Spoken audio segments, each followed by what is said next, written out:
They were already laughing when her name was called. Vivienne Caldwell Hurst, defendant. The prosecutor didn't look at her. Her husband didn't sit beside her. The family had already decided how this would end. What they didn't know, what none of them had bothered to check, was who was about to walk through that door. A man in the second row leaned to the woman beside him and said something behind his hand. The woman covered her mouth, smiled. The bailiff read her name into the record. Vivienne Caldwell Hurst, defendant. The prosecutor straightened his tie. Didn't look at her, looked past her. The way people look past things they've already decided don't matter. Her attorney touched her arm. She didn't flinch. She didn't respond to any of it. Silence, still hands, eyes forward. They had no idea what was about to walk through that door. 3 weeks earlier, Vivienne had been introduced at the Hearst family's annual foundation gala as a guest of the family. Not as a wife, not by name, a guest. Her husband, Reginald Hursty, had laughed it off, squeezed her hand, said his mother meant nothing by it. She hadn't believed him then. She believed him even less now. Sitting in a courtroom his family had arranged, wearing a suit she'd bought herself, facing charges that had appeared in her life the same week she'd filed paperwork to assume her rightful position on the Hearst Family Trust Board. The charge: misappropriation of trust funds. $52,000 allegedly redirected from a charitable account she'd had access to for exactly 11 days. His sister Patrice had discovered it, reported it personally, stood in the lobby of their family attorney's office and said, with that particular smile of hers, "We just want to make sure the foundation is protected. Not we want to protect Vivienne. The foundation." Vivienne had looked at Patrice that day and said nothing. Just nodded, picked up her bag, walked to her car, made one phone call.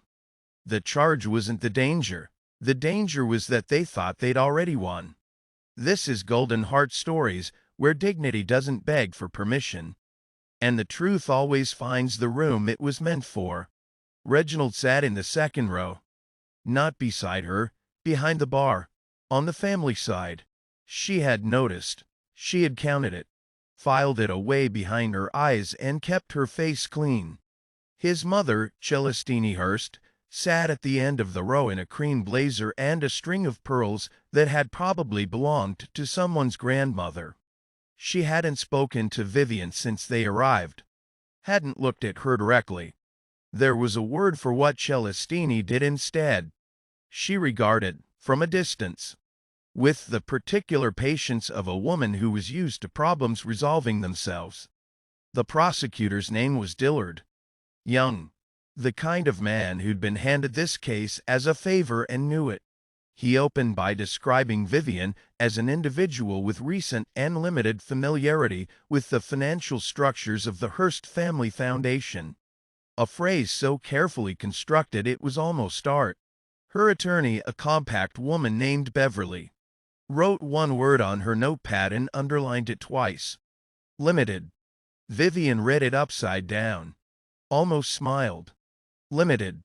She had graduated top of her class from Howard Law, had spent 14 years as a forensic financial consultant, had worked 3 federal cases that Dillard probably studied as exam prep. But they hadn't looked that far. They'd looked at her face, her name, her marriage, and decided what she was. That was their first mistake. On the stand, Patrice performed grief with the precision of someone who had rehearsed it. Her voice caught in exactly the right places. She twisted at issue, said she never wanted it to come to this, said she hoped Vivienne would get the help she needed. Vivienne watched her without expression. Reginald watched the floor. Beverly leaned in and whispered, "You ready?" "I've been ready," Vivienne said, "since the gala." Dillard called his second witness, the foundation's internal accountant, a man named Terrence, who had been employed by the Hearst family for 19 years and whose pension lived entirely inside their goodwill. Terrence confirmed the transfer. confirmed her access, confirmed the dates. Then Dillard turned to the gallery, letting the silence settle like a verdict that hadn't been officially handed down yet, and said, Miss Caldwell came into this family and into this foundation and treated both like personal accounts. Not Mrs. Hurst, not the defendant. Miss Caldwell. Celestini straightened slightly in her seat. Patrice looked down at her hands like she was trying not to smile. Reginald said nothing, did nothing. Sat there like a man who had already decided which side of the line he was standing on. It was just waiting for everyone else to notice. Beverly was on her feet. Objection. Counsel is testifying. Sustained, said the clerk, because the judge had not yet entered. The bench was empty. Had been empty since they convened. A delayed entry. Unusual, no explanation offered. Dillard smiled at the sustained objection like it didn't matter. Like this was already finished. Vivienne turned and looked at Reginald directly for the first time that morning. Held it. He looked away first. She turned back to the front. The door behind the bench had not yet opened. But it was about to. The door opened. The bailiff said, "All rise." And the courtroom stood, and then one by one stilled. The judge who entered was not the judge listed on the docket. Judge Harold Finch had apparently been reassigned that morning. A scheduling conflict, the clerk would later say. A last-minute substitution. The woman who took the bench wore her robes the way certain people wear authority. Like it had always belonged to them, and they'd simply come to collect it. The nameplate read the Honorable Adrienne Caldwell Ross. Patterson's tissue stopped moving. Celestine's hand went to her pearls. Dillard looked down at his notes. Then up, then at the bench, then at Vivienne. Because Caldwell was not a common name in this county. And the woman on the bench shared it with the defendant in a way that was not coincidental. And was not, as Beverly would confirm in a whispered exchange moments later, anything the Hurst family's attorneys had thought to check. Judge Caldwell Ross was Vivienne's aunt. A fact that was entirely public. A fact that anyone running a proper background on this case would have found in under an hour. They hadn't run one. They hadn't needed to. They'd been certain. The judge surveyed the room, let her gaze move across the gallery, across counsel tables, across the bench until it landed, briefly, neutrally, professionally, on her niece. Vivienne looked back. Neither of them smiled. "Be seated," said Judge Caldwell Ross. The room sat down slowly, like people lowering themselves onto ground they were no longer sure would hold. If you've ever been counted out by people who never bothered to count correctly, drop a comment. Dillard requested a recess immediately, before a single question had been asked. "Denied," said the judge. "We've had sufficient delay this morning. We proceed." The whisper from the Hurst row was audible. Celestini leaning to a family attorney, a man named Briggs, who had gone very still. Briggs shook his head once, small, final. Reginald looked at Vivienne's back. Beverly stood. "Your Honor, the defense would like to enter into evidence a series of financial records obtained through independent forensic audit, conducted prior to the charges being filed." Dillard was on his feet. "Objection. The defense hasn't disclosed." "They were disclosed," Beverly said, without raising her voice, 14 days ago. "To Mr. Dillard's office directly. Sign receipt on file." The judge looked at Dillard. Dillard looked at his second chair. His second chair had no expression. "I'll allow it," said Judge Caldwell Ross. The documents went in. 43 pages of forensic accounting.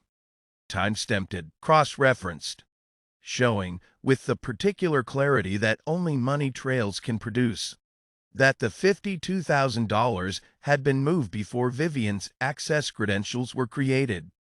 3 days before, by an internal user whose login credentials matched an account assigned to a foundation employee who had since resigned. an employee hired directly by Patrice. The gallery didn't gasp. It went quiet in a way that is worse than gasping. The silence of people recalibrated, realizing. Patrice's attorney leaned in. She turned her head, said something sharp and low. Celestini stared at the front of the room and did not move. Beverly called one witness. The resigned employee, a young man named Curtis, who had taken a job in another state 2 weeks after the transfer and had been, until yesterday afternoon, unreachable. He had been reached. He sat in the box with the posture of someone who had made a decision and was committed to it. He answered Beverly's questions in a flat, factual voice. He had been instructed to make the transfer. He had been told it was a routine internal reallocation. He had been told, and this is where Patrice's attorney closed his eyes, that if anything came of it, he would be protected. He had not been protected. He had, in fact, been handed a resignation letter and a reference that described him as not a cultural fit. Dillard did not cross-examine. When Beverly sat down, the judge looked at the prosecution able for a long moment. "Mr. Dillard," she said, "does the state wish to make a motion?" A pause, a long one, the kind that has its own sound. "The state moves to dismiss," Dillard said, quietly, like a man who has understood, finally, the shape of what he walked into. "Dismissed," said Judge Caldwell Ross, with prejudice. The Hearst family attorney was already on his phone. Celestini stood. She was the first one out. She didn't look at Vivienne, didn't look at Reginald. She walked down the center aisle like a woman who had just realized that the ground she'd been standing on for 40 years was not, in fact, hers. Patrice sat in her seat, didn't move, stared at the table in front of her. Reginald stood in the second row. He looked at Vivienne. She was gathering her documents, straightening her papers, taking her time. Drop it if she should have walked out without a word. He caught up with her in the corridor, called her name. The old name, Viv, the name he used before all of this, before the gala and the introduction and the silence that had followed. She stopped, turned around. "I didn't know," he said, "about Patrice, about what she did. I didn't know the specifics." "But you knew something," she said. He didn't answer. "You knew enough to sit on that side of the bar," she said. "You knew enough to not call me the night before. You knew enough to let your mother's attorney handle my bail. That wasn't air." "I'm not angry, Reginald," she said it calmly. The way certain women say things that are more devastating for being calm.